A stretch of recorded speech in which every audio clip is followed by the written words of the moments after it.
BD news অ্যালার্টের আরও একটি সংবাদ সংযোগে আপনাদেরকে স্বাগত।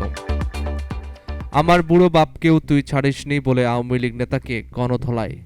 খুলনা মহানগর আওয়ামী লীগের সহসভাপতি বেগ লিয়াকত আলীকে গণধোলাই দিয়ে পুলিশ সোপর্দ করা হয়েছে। শনিবার 14 জুন দুপুরে মহানগর ফুলবাড়ি গেট বাজারে সাধারণ জনতা গণধোলাই দিয়ে তাকে খানজাহান আলী থানায় সোপর্দ করেন। পুলিশ ও স্থানীয়রা জানান, 5 আগস্টের পর বেগ লিয়াকত আলী গা ঢাকা দেন।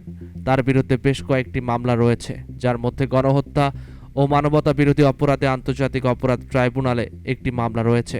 তার অত্যাচারে অতিষ্ঠ ছিলেন ব্যবসায়ী সহ স্থানীয় লোকজন। সম্প্রতি একটি মামলায় তিনি জেল খেটে জামিনে বের হয়েছেন।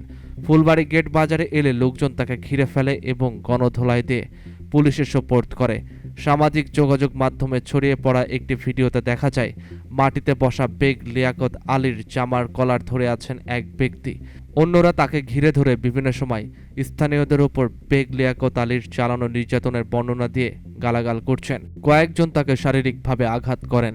এ সময় মধ্যবয়স্ক ব্যক্তিকে বলতে শোনা যায়, আমার বুড়ো বাপকেও তুই ছাড়িসনি, তাকেও মারতে গেছিস।